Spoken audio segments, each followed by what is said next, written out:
Sejam bem-vindos. Fique agora com o programa Espiritismo em Nossas Vidas com Wagner Ideale, sempre com temas que estão ligados ao nosso dia a dia. Olá, pessoal. Vamos a mais um programa, o Espiritismo em Nossas Vidas.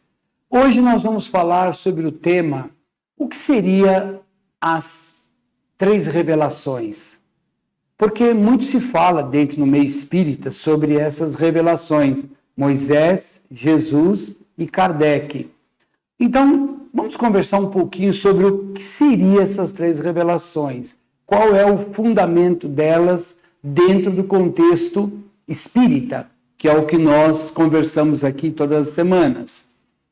Pois é, com a evolução do ser, aparece um momento em que a humanidade está pronta para um salto, um degrau a mais.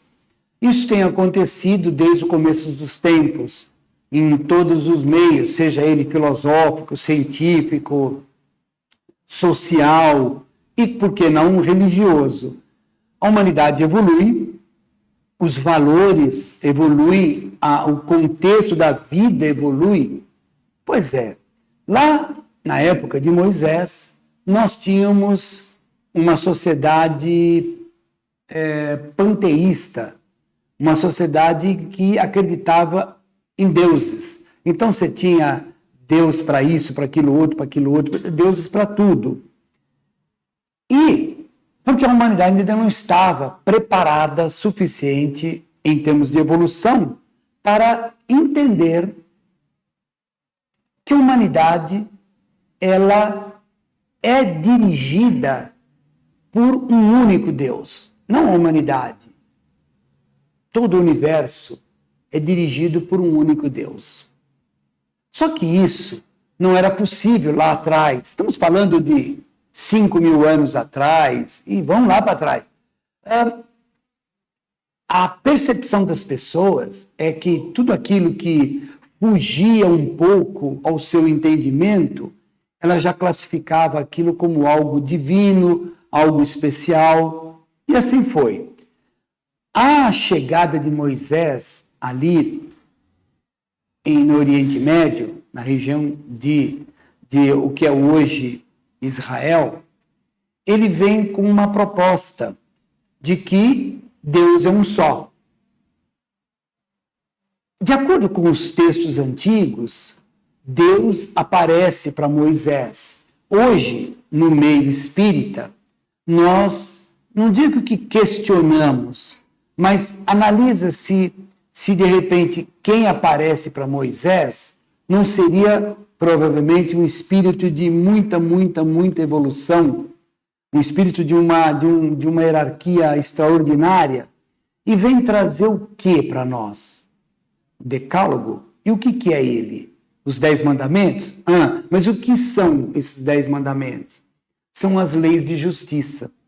Naquele momento, a lei de Talião, olho por olho, dente por dente, era sinônimo de justiça. Não existia uma outra forma de se entender justiça.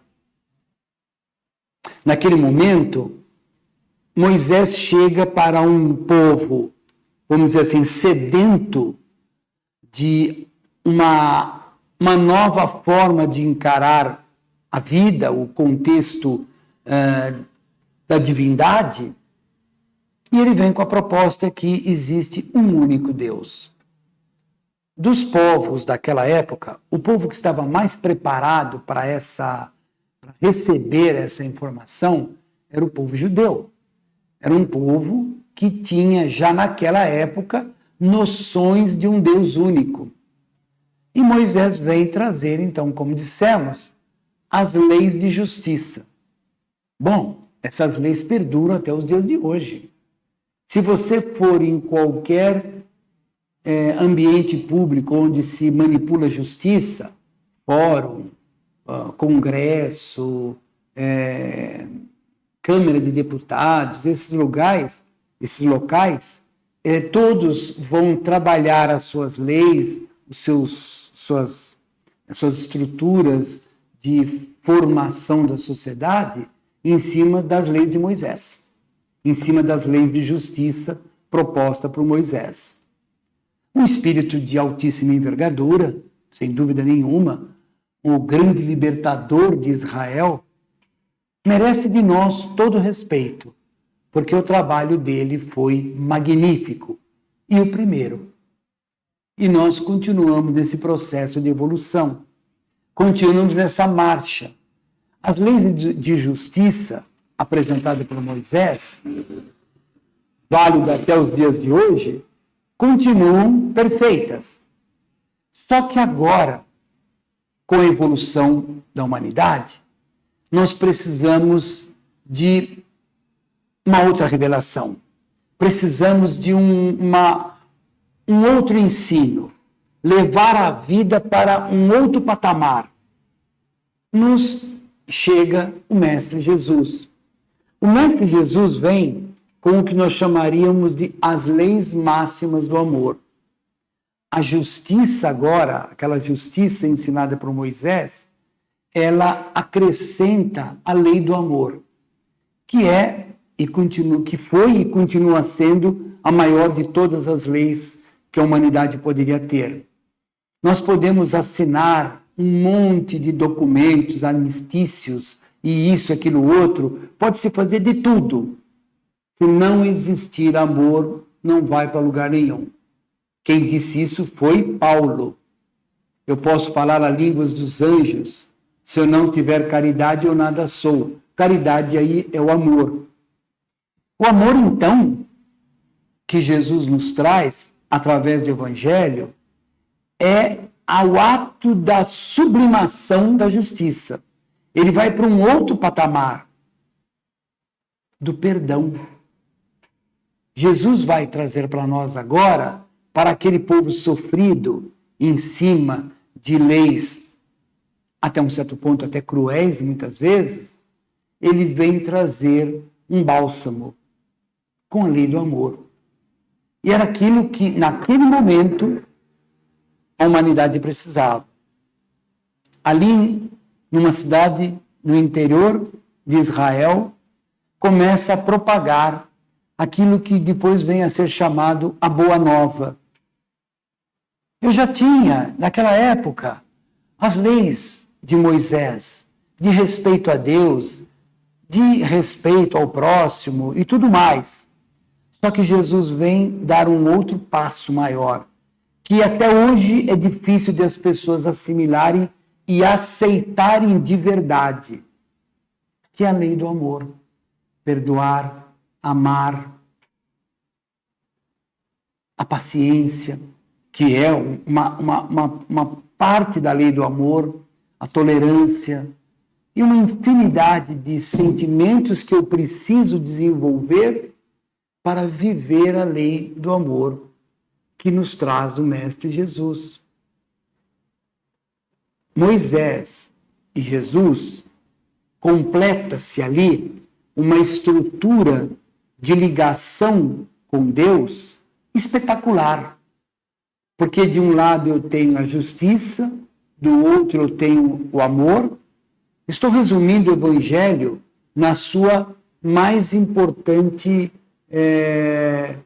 no seu mais importante ensinamento, na sua mais importante lei, que é a lei do amor. Quando Pedro pergunta a Jesus, mestre, qual é o maior ensinamento de todos? Ele diz, amarás teu Deus acima de todas as coisas, lei de Moisés. E ao teu próximo como a ti mesmo. Essa é a lei maior de Jesus. Sem dúvida nenhuma, segundo a revelação, até os dias de hoje, ainda temos muito que aprender, temos muito que vivenciar para realmente entendê-la com toda a profundidade. Para nos ajudar a entender as leis, todas elas, seja ela de Moisés ou então os ensinos de Jesus, aparece para a humanidade a terceira revelação. Antes de eu continuar, eu tenho falado aqui a primeira revelação, a segunda, agora a terceira, que aparece para a humanidade. Só que a humanidade, como um todo, não identificou, muitos ainda não identificaram a primeira, a segunda e a terceira revelação. Estamos falando isso para vamos dizer assim, para o grupo mais para o grupo espírita, espiritualista, que a primeira e a segunda revelação, para todos, ela está aí presente e de, vamos dizer assim, não digo fácil entendimento, mas todas as religiões apresentam suas explicações em cima da primeira e da segunda revelação. O que acontece é que a terceira revelação, ela tem como objetivo primário explicar de forma lógica e racional as duas primeiras. Explicar por que eu tenho que amar a Deus, por que eu tenho que respeitar isto, aquilo outro, qual o fundamento de tudo isso. Então, a terceira é o que nós chamaríamos a revelação do raciocínio lógico. Porque enquanto na primeira revelação traz a missão de justiça, a segunda, o evangelho de amor, a terceira vem nos apresentar a sublime tarefa da verdade. É aí que aparece o termo a fé raciocinada, que será objeto de uma próxima palestra do nosso programa. Porque a fé raciocinada, ela nasce no Espiritismo como uma forma de acreditar em Deus, só que sabendo por quê, tendo uma análise profunda dentro de nós, por que eu acredito? Por que eu preciso mudar a minha vida? Por que eu preciso melhorar? Para agradar a Deus, vai um pouco mais longe. Eu preciso aprender a me amar para amar o próximo. Eu preciso aprender a me perdoar para perdoar o próximo. Então, a doutrina espírita, ela nasce com Kardec, não que o Kardec é o criador da doutrina espírita, ele é, como está aqui na obra, o codificador. Porque nós entendemos que aquilo que Jesus ensinou há 2000 anos é exatamente o que a doutrina espírita está tentando mostrar para nós, espíritas. E a maioria de nós ainda não conseguiu captar. Ainda estamos presos a dogmas, a rituais, estamos presos ainda a uma série de comportamentos antiéticos, estamos presos ainda ao formalismo das palavras e não realmente à profundidade do que elas significam. Então, esse contexto da terceira revelação vem explicar as outras duas, vem trazer para nós dentro do quê? De um mundo mais intelectualizado. Porque a primeira revelação não existia ali intelectualização alguma. Está aqui as duas pedras, em cada uma está metade das leis de Deus. E essas leis é que nós temos que praticar e ponto pacífico. Na segunda lei, ou na segunda revelação, nós vamos ter a revelação da lei do amor. Ela se explica por si só, mas necessário se faz, nos dias de hoje, talvez dar uma explicação mais condizente com o mundo racional que nós vivemos. Porque a doutrina espírita chega exatamente num momento da humanidade da Revolução Industrial. Exatamente na época de Kardec, que deu o grande boom da ciência no mundo. O mundo passou a ter um raciocínio extremamente aguçado. Isso foi fantástico, saiu de todo daquele obscurantismo que as religiões clássicas traziam. Mas veio junto um adicional, me foge uma outra palavra melhor, que é o materialismo. Porque eu raciocino tanto, que eu não consigo encontrar espaço para Deus. Eu começo a ver a vida dentro de aspectos racionais clássicos e eu não consigo enxergar Deus. A doutrina espírita vem justamente preencher essa lacuna com a terceira revelação. Com isso, nós percebemos que o mundo teve a primeira, Moisés, a segunda, Jesus, e a terceira, Kardec. Pode ser que lá para frente tenhamos uma quarta, não tenho a menor dúvida. Que tenhamos uma quinta, não tenho a menor dúvida.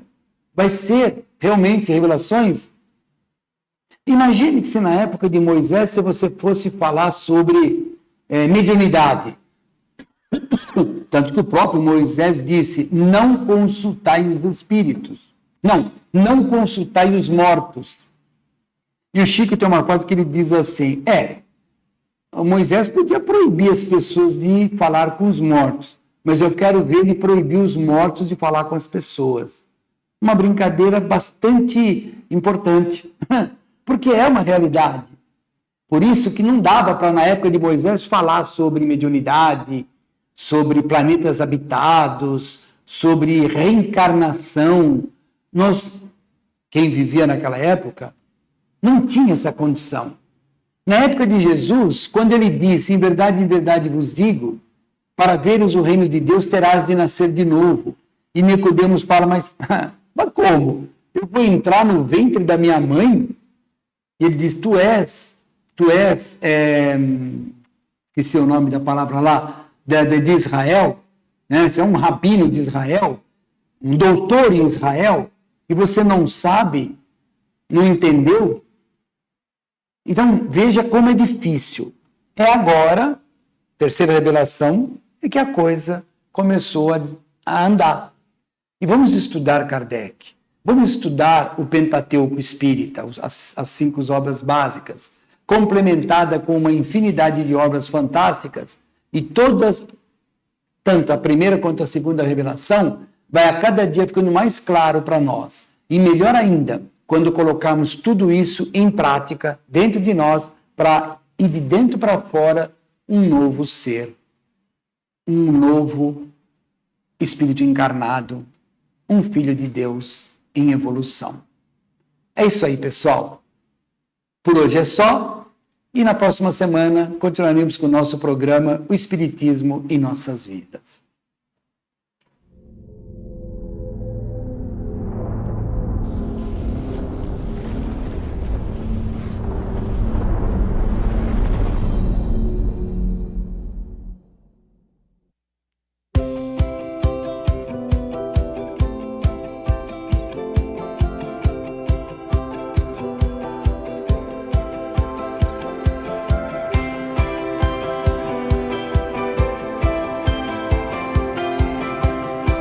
Você assistiu o programa Espiritismo em Nossas Vidas, com Wagner Ideale. Rádio e TV Fraternal, sempre em sintonia com você.